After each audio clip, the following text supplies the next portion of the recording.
Welcome to my temporary headquarters here in Erlangen in Bayern, Germany. And look what I have here. I bought something yesterday. I bought these Albrecht Dürer watercolor pencils by Faber Castell. And I bought them in the Faber Castell factory, which is very close by here. It's just 20 minutes drive to the city of Nuremberg.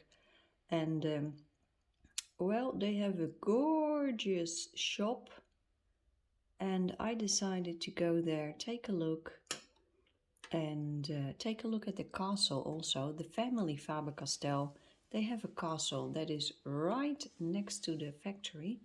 I took a couple of pictures.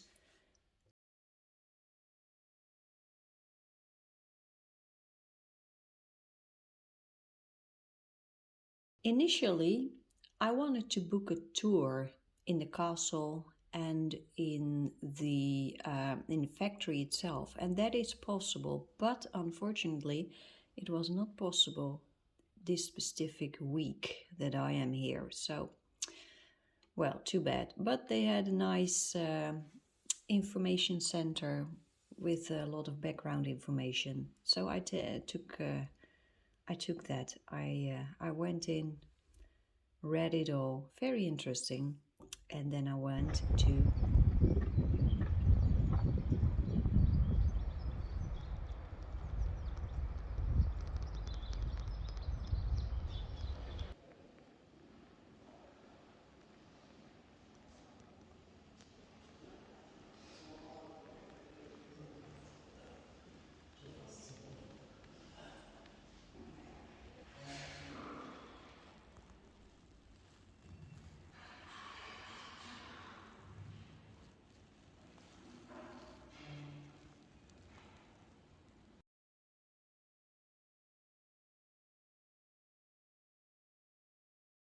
So let's take a look at these watercolor pencils and test them.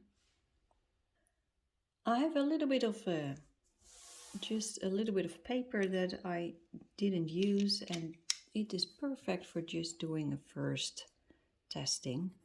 Normally I don't do swatching, but in this case I do it because it's watercolor pencil, and I want to see how the paint, so to speak, how the pigment flows when I add water to it. These pencils, you can buy them in a set, but you can also buy them in open stock. And I decided to buy them open stock. I decided to buy from each primary color two versions, a cool one and a warmer one. The same goes for the reds, a cooler red, this one. You may hear a little bit of sound. That is this little table here that is making a little bit of noise. I'm sorry about that, but it's just, I can't change it. It's a little metal table, so it's like a little drum. Here I have a warmer red tone. Now, so far I have not found any watercolor pencils that suit me, except for the Derwent Inktense pencils, but those are not the traditional watercolor pencils. They work slightly different. I did some research and I came across some artwork made by these Albrecht Dürer pencils that I thought, oh well, if this is possible, I'm willing to give it a try. Now, besides the three primary colors, yellow, red and blue, I picked up a couple of others. This cooler, darker green, a lighter green, and three earth tones. This is ochre, a sienna, and a sepia. So I'm going to pick up a little bit of water now, and let's see how this works with water. And this particular yellow is called light yellow glaze. So the glaze, I think, suggests that this is a very transparent. Let's go for the next one. There is a very typical difference between this pencil, I already see it, and the Derwent Inktense. When you work with Derwent Inktense pencils, and then you know whenever you add water to it, the color explodes. It actually explodes. Now I have to say, this pencil is doing great compared to the pencils that I have tried, but it does not explode, intensify. It more stays the way it is. Look at this gorgeous Prussian blue. I'll mention the color names for you later. I am using a hot pressed watercolor paper. I've learned from my mistakes. I've been trying to add Derwent Inktense pencils on a cold press watercolor paper. Oh man, it was a mess.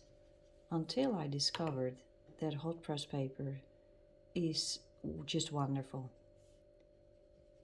We need a smoother type paper for watercolor pencils. At least I do. Look at this. Well, lovely colors. So this is light yellow glaze, then we have cadmium yellow, then there is alizarin crimson, scarlet red, Prussian blue, ultramarine, deep cobalt green, light green, light yellow ochre, burnt sienna, and dark sepia. Now I'm very interested in finding out what happens if I start layering. Because in the past, whenever I used watercolor pencils, the trouble began when I started layering. First layer was always, well, okay, was good. But then when I started layering, it became a mess. So I am very interested to know how this is going to work. This is a tulip, a nice little tulip from our own garden. I made a couple of pictures the last couple of weeks because it was so beautiful in our garden. So I just sketched this one. Now just adding. And this is the alizarin crimson, a slightly cooler red tone. And a cooler red tone has a slight tendency towards pink, a pinkish tone, like magenta, very cool red. So I'm using both the alizarin crimson and the other one, scarlet red. Now let's go for it, picking up clean water and adding it on the paper. And this is a hot pressed paper by Winsor and Newton. And I have to say, it is a gorgeous type of hot press paper, really nice. And here you can see that there's definitely a cool tone in that alizarin crimson because there is this pink haze. It's a little bit pinkish. So while I let this dry, I'm going to add my beautiful green to here.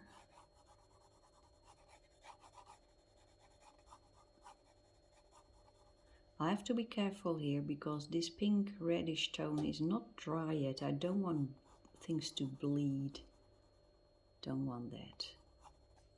So yesterday when I bought these pencils, I also drove a little bit farther into the city of Nuremberg. It is a beautiful old medieval the city center. So I went there, visited the castle that is above the city, so you have a nice view. I did some shopping. I do a lot of shopping here, I have to say. And I think I will go out for a little bit more shopping today. Now let's take a little step back, because of course in this painting I want to try all the colors, and that means that I will have to make a background. And I'm going to use a little bit of tape.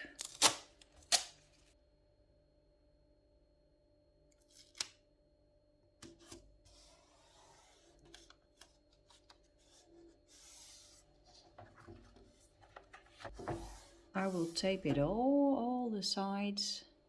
So I taped it all. Now let's have some fun.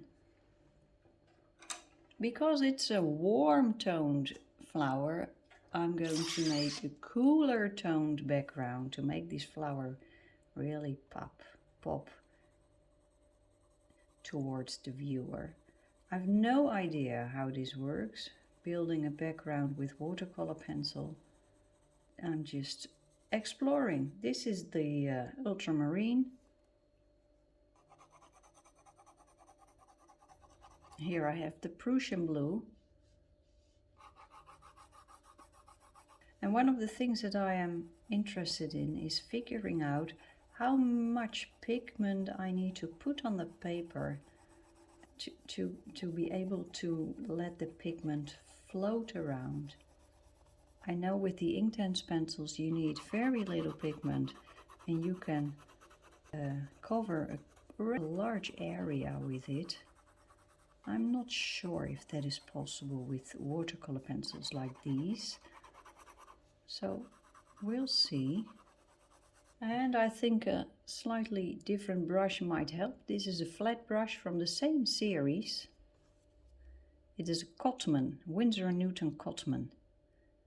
I love those brushes. I received them together with this watercolor paper from Winsor and Newton. They send a package to me asking me whether I would like to try their materials.